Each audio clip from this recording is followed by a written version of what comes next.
xog uu sii daayay waraysiga loo yaqaano 60 minutes ee uu bixiyay ninkii sirdoonka dalka Saudi Arabia madaxda ka ahaa jiray Saad al-Jabri waxa uu markii uu ku soo bandhigay arrin aan cid ogeyn oo kaliya ay ogaayeen sida uu sheegayo waaxda warwareynta iyo dabagalka dalka boqortooyada Saudi Arabia waraysiga al-Sabri ee CBS barnaamijka CBS dalka Mareykanka uu siiyay waxa uu ku sheegay Mohammed bin Salman in uu 2014 isaga oo iyo inaadeerkii la joogo يعني محمد بن سلمان inaadeerkii Mohammed bin Naif ayaan la joogay ayuu yiri kadibna wuxuu noo yimid isaga oo markaasi riyaaqsan wuxuuna noo sheegay in uu ka taqalasi doono oo dili doono boqorkii dalka ee markaasi hayay boqor Cabdallah wuxuu yiri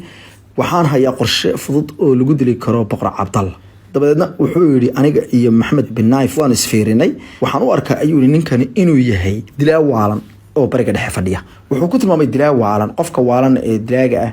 waxa dadka Soomaaliyeed dadka ku mabadhigooda ee sida waalida ah ayuu qofka wuxuu yiri dilaaga waalan wuxuu leeyahay calaamado dhowr waxa weeye naxariis ma leh ayuu sidoo kale wax cadifo ah oo dhinaca naxariista kama muuqato marka uu dadka dilana xitaa khaladaadkiisa ma ogaado oo qofku markuu dhawto uu khaladaad sameeyo isma qabto isma soo waansado ayuu calaamadahaas oo dhan ayaan ku arkay isagoo tafaasiil ka bixinaya habka uu yiri arinta dilka wuxuu u sheegay anna meesha aan taagnaa waxaan rabaa inaan qaarajino oo shirqoolo boqor Cabdallah waxaan helay ayuu fargal sun ah oo hadda iga soo gaaray dalka Russia waxa kaliya igu filan in aan salaamo oo gacantiisa kaliya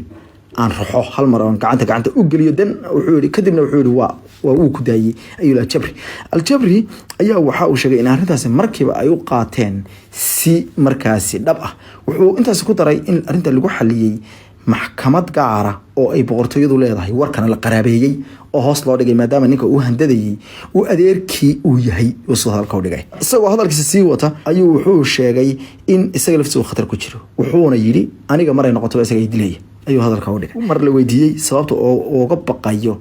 Mr. bin Salman Mr. al-Jabri sababta isaga looga baqayo wuxuu yiri sababta iga baqayo ma aha ayuu yiri anigu awood leeyahay oo wax ku sameeyo karo dil ah laakiin wuxuu iga baqayaa xogta aan hayo awgeed ayuu sheegay sida daraadeed waxaan aaminsanahay inuu idili doono 2018 ayuu sheegay inay soo gaadhay xog ku saabsaneed in la googoo doono haddii uu ku dhawaado meelaha ay ka mid tahay qunsuliyadaha Sacuudiga ku laha Canada ee isagu u cararay wuxuuna sheegay in arrintaasi lagu soo bilaha sidii lagu sameeyay Mohammed bin Salman oo kale uu ku sameeyay andhaho Jamal Khashoggi oo kale laakiin safaaradda dalka Saudi Arabia ay ku leeyihiin magaalada Washington ee xarunta dalka Mareykanka ayaa ku tilmaantay ninkan in uu yahay sharaf laawe ayay yiraahdeen beenaha Soobia oo qofka dadka wax fabrikeeya wararka abuura beenta ayuu ku tilmaamay iyagoo sheegay in uu arrintaas ku dhax qarinayo dambiyada dhinaca dhaqaalaha uu dhacay uu sameeyay awgeed safaaraddu waxay sheegtay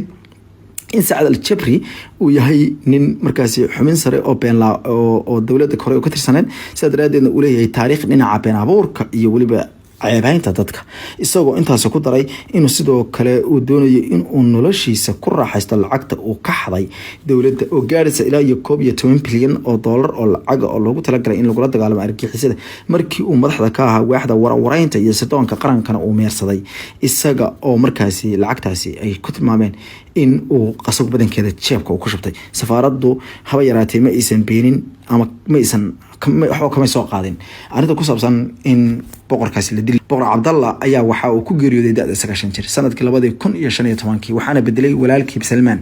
oo ah aabaha dhalay markaasi Mohammed bin Salman markii